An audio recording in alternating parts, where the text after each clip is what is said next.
சத்யாவில் சுதந்திர தின super offer. அனைத்து வீட்டு உபயோகப் பொருட்களும் மாபெரும் தள்ளுபடி விலையில் வாங்கிடுங்கள். இந்த போராட்டம் என்பது 2 வருடங்கள், அதாவது மருத்துவ பணியாளர் தேர்வு வாரியம் மூலமாக தேர்வு எழுதி செவிலியர்கள் தேர்வு செய்யப்பட்டார்கள் 2015ஆம் ஆண்டிலிருந்து. அனைத்து பணியாளர்களும் நிரந்தர முறையில் மட்டுமே பணியமர்த்த வேண்டும் என்பது எங்களுடைய சங்கத்தினுடைய கோரிக்கையாக இருக்கிறது. 2026-27 ஆகிய ஆண்டுக்கான மருத்துவ மற்றும் மக்கள் நல்வாழ்வுத்துறையினுடைய மானிய கோரிக்கையானது இன்றைக்கு நடைபெற்றது.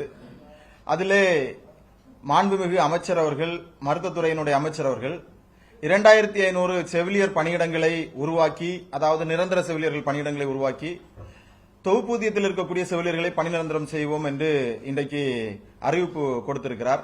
அது வரவேற்கத்தக்க ஒரு அறிவிப்பு.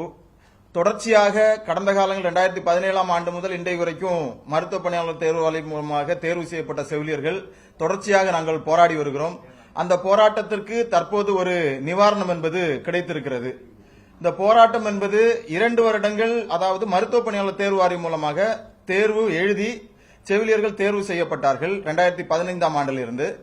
அன்றையில், அதாவது 2 வருடங்கள் தொகுப்பூதியத்தில் பணி செய்ய வேண்டும், அதன் பின்பு நிரந்தர முறையிலே பணியமர்த்தப்படுவார்கள் என்று பணி நியமன ஆணை வழங்கப்பட்டாலும் இன்றைக்கு வரைக்கும் தற்போது 9 ஆண்டுகள் ஆகியும் அந்த 12,000 செவிலியர்கள் தேர்வு செய்யப்பட்டார்கள். அதிலே தற்போது வரை ஒரு 7,000 செவிலியர்கள் மட்டுமே பணி நிரந்தரம் செய்யப்பட்டிருக்கிறார்கள். மீதம் தற்போது ஒரு 6,500 செவிலியர்கள் பணிநிரந்தரத்துக்காக காத்துக் கொண்டிருந்தார்கள். அந்த நிலையில் இந்த 2,500 செவிலியர்கள் பணிநிரந்தரம் செய்ய ஒரு அறிவிப்பு வெளியிட்டிருப்பது என்பது மிகவும் மகிழ்ச்சியாக இருக்கிறது. செவிலியர்கள் மத்தியில் மிகவும் ஒரு நல்ல மகிழ்ச்சியாக இருக்கிறது. அதே நேரத்தில் இந்த நடைமுறையை நாங்கள் வரவேற்கவில்லை. இந்த நடைமுறை என்பது, அதாவது தொகுப்பூதிய முறையிலே பணியமர்த்தி பின்பு அவர்கள் பணி நிரந்தரம் செய்யப்படுவார்கள் என்ற அறிவிப்பு என்பது, அந்த நடைமுறை என்பது சரியில்லை. அதாவது மருத்துவத்துறையில செவிலியர்களாக இருக்கட்டும், மருத்துவர்களாக இருக்கட்டும், அடிப்படை மருத்துவ பணியாளர்களாக இருக்கட்டும், அனைத்து பணியாளர்களும் நிரந்தர முறையில் மட்டுமே பணியமர்த்த வேண்டும் என்பது எங்களுடைய சங்கத்தினுடைய கோரிக்கையாக இருக்கிறது. இனிவரும் காலங்களிலும் தொகுப்பூதிய முறை என்பதை அறவே ஒழித்துவிட்டு மருத்துவத்துறை என்பது ஒரு அத்தியாவசிய துறையாக இருக்கிறது, நிரந்தரமாக இருக்க வேண்டிய ஒரு துறையாக இருக்கிறது, ஏழை எளிய மக்களுக்கு சேவை செய்யக்கூடிய ஒரு சேவை துறையாக இருக்கிறது.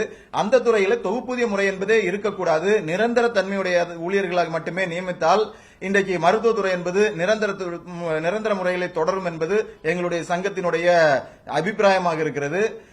ஆகவே இந்த 2,500 செவிலியர்கள் பணி நிரந்தரம் என்பது நாங்கள் வரவேற்கிறோம். அதே சமயத்தில் இன்னும் ஒரு 4,000 செவிலியர்கள் பணி நிரந்தரத்துக்காக காத்துக் கொண்டிருக்கிறார்கள். அனைத்து செவிலியர்களையும் பணி நிரந்தரம் செய்ய அரசு நடவடிக்கை எடுக்க வேண்டும். இந்த 2,500 செவிலியர்களையும் பணி நிரந்தரம் செய்ததற்கு மாண்புமிகு முதல்வர் அவர்களுக்கும், மருத்துவத்துறை அமைச்சர் அவர்களுக்கும், அனைத்து அதிகாரிகளுக்கும், அதே போல இந்த ஊடக நண்பர்கள், எங்களுடைய போராட்டங்கள் அன்றைக்கு 2017 இருந்து எங்களுடைய போராட்ட பாதை தொடர்ந்து கொண்டிருக்கிறது. அந்த அனைத்து போராட்டங்களிலும் ஊடக நண்பர்கள் எங்களுடன் இருந்து எங்களுடைய கோரிக்கையை இன்றைக்கு வெற்றி பெற செய்திருக்கிற காரணத்தினால் ஊடக நண்பர்களுக்கும் எங்களுடைய நன்றியை தெரிவித்துக் கொள்கிறோம்.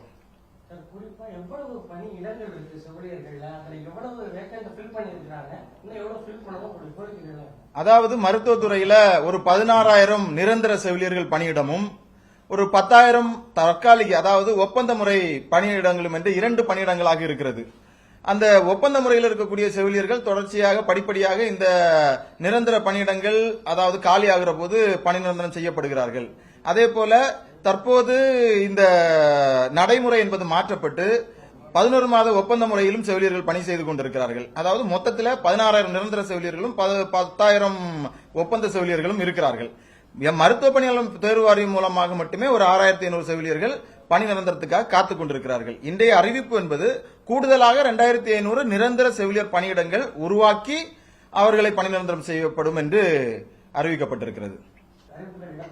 எங்களுடைய கோரிக்கை என்பது முழுமையாக நிறைவடையவில்லை. அதாவது நாங்கள் ஏற்கனவே ஊடகவியலாளர் சந்திப்பில் சொன்னது போல, இன்றைக்கு மருத்துவ பணியாளர் தேர்வு வாரியம் மூலமாக தேர்வு செய்யப்பட வேண்டிய பணியிடங்கள் இன்றைக்கு 11 மாதம் மாவட்ட நிர்வாகம் மூலமாக தேர்வு செய்யப்படுகிறது.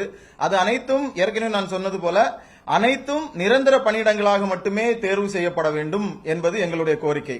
ஆகவே எங்களுடைய கோரிக்கை முழுவதுமாக நிறைவடையாமல் இருந்தாலும் இந்த 2,500 செவிலியர்களை பணி நிரந்தரம் செய்கிறோம் என்பது இந்த ஒரு பல ஆண்டுகளாக காத்திருக்கக்கூடிய செவிலியர்கள் மத்தியில் ஒரு நல்ல செய்தியாக இருக்கிறது. ஆனால் கோரிக்கை என்பது முழுமையாக நிறைவடையவில்லை. சத்யாவில் சுதந்திர தின சூப்பர் ஆஃபர். அனைத்து வீட்டு உபயோகப் பொருட்களும் மாபெரும் தள்ளுபடி விலையில் வாங்கிடுங்கள்.